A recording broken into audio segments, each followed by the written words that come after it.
Hey, my name is James Nicholson and welcome to my YouTube channel. Good news. The Bank of England have indicated that they will cut interest rates more aggressively, and there are more interest rate cuts on the way in 2024. Now, who's saying this?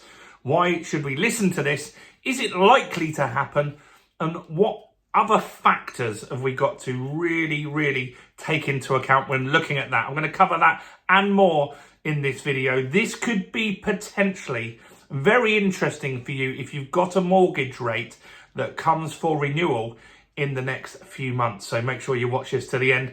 And if you haven't done already, make sure you subscribe to the channel over there and hit the bell notification. We're on the way to 31,000 subscribers. And let's get some more views on the channel as well by smashing like, tickling like, doing something to the like button over there. It won't hurt you, but it will help the channel get more views, and the YouTube algorithm loves it. So thanks to everybody that takes a moment to do that. So what's going on?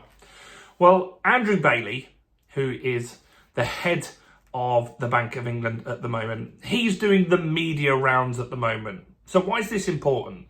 Well, the Bank of England will hint at what's going to happen next because they want the markets to be prepared for what's going to happen. They don't like shocks.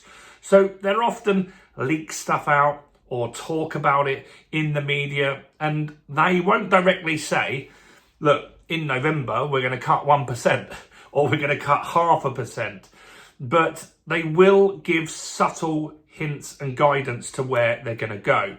The Americans are a little bit more transparent with what they're going to do. Sometimes they do change their mind, but they like to sometimes say, I recall the Federal Reserve saying a few times this year, we will cut 4 times this year. It didn't happen, but they did talk about that up front, whereas the Bank of England likes to have a bit of mystique in what's going on. So let's talk about this. So this is Andrew Bailey,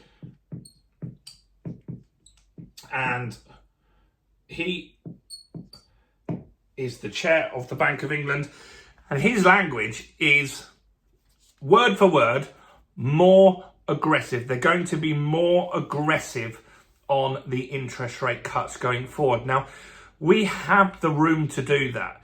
We know the Federal Reserve are very likely to cut interest rates again this year, potentially twice. There's 2 more meetings. There's no meetings in October. There's a November meeting and a December meeting. The Federal Reserve has the option to cut then because the election in the USA will have finished. And that will be really interesting because the cut that they just did, they got a lot of stick that it was political and helping Kamala Harris to basically beat Trump. But the time was right. The rates needed to be cut. Their inflation is moving down. They were massively restrictive and they want to try and have less unemployment. So the Federal Reserve rate currently sits at 4.75%, and the Bank of England rate sits at 5%. So we're 0.25% higher than them.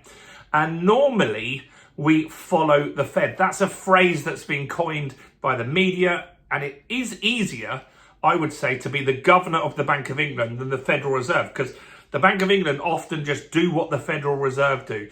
And it's important because our currencies are intertwined.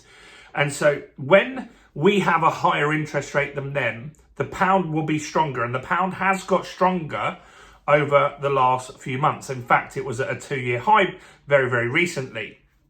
But you don't necessarily want it too high, because if it's too high, then things that we export aren't as attractive. So manufacturing in the UK can struggle because of that, which is why it's a balancing act on getting this right.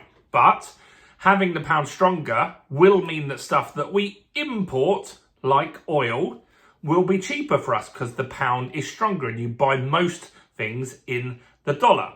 So let's just say the Federal Reserve are just about to cut again and they go down to 4.25%.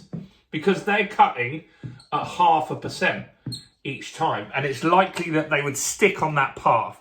Normally, if you cut 0.25%, you would go quarter. And then if something major happened, you might go slower or faster. You might go 0.5%.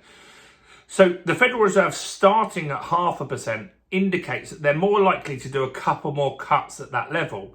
That puts the Bank of England in a difficult scenario, because let's just say they didn't want to cut, then there's going to be nearly a whole percentage point difference. That will make the pound quite strong at that point, which possibly is not what we want to happen for our manufacturing companies, like I said. So if the Fed cut 0.5%, then it's likely the Bank of England might step into that as well and cut 0.5%. And in that scenario, follow the Fed again. I don't think we're going to go down 0.75%. I think we'll go down 0.5%. And the likelihood of that is getting more and more and more. Now, the Bank of England have said a few things that we've got to keep an eye on. First is the Middle East, right? That is their big thing that they've been discussing this week. We've got to keep an eye on the Middle East and what happens there. If the war escalates, which isn't good for anyone, especially the people that live there, if that war escalates, oil could go up. Now, in the comments, I know it's going to be people saying oil will go through the roof. Well, let's look at where it actually is, because it's not that bad at the moment.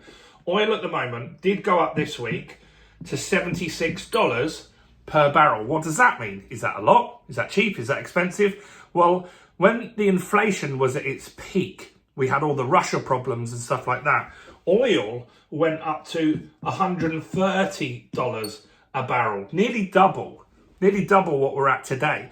Oil's been going down recently because there's not lots of demand. China has slowed down significantly. They buy so much oil.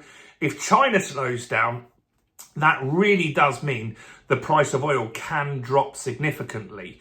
Now, if there's a war in the Middle East where so much oil is produced, it could temporarily push that cost up. But it's got some way to go to get us back to that massive problem that we had in 2022. And they're not expecting that, because in 2022, the demand was there. We were using a lot of oil. China was using a lot of oil. The whole world was. But now we're not using so much. We are slowing down a lot of economies at the moment. And so that means the price might not be able to go up. What else do we need to cover? We've got 2 more meetings this year. So we've got the November meeting and we've got a December meeting. So potentially by the end of 2024, we could have 2 more rate cuts, even if the Fed don't. The Fed could go for 1, putting them down to 4.25. The Bank of England then would be able to go 0.25% and 0.5% and still not be lower than the Federal Reserve. And that wouldn't damage the currency too much. And they would have been able to do that and bring rates down significantly. So the fact that they're using the language more aggressive, we've got to listen to that. And that does indicate to us that rates are definitely going to be coming down more this year. I'd be shocked if that doesn't happen. It's unlikely that they would ever go out to meetings and media and use that language if they weren't already thinking about it. Let me know your thoughts and opinions. Potentially this could be bad for the economy. It could mean unemployment's going to shoot up. Could mean a recession is on the horizon as well. Do give me your thoughts and opinions in the comments below. Do smash like, do subscribe, do check out all the other content on my channel, including this video right here.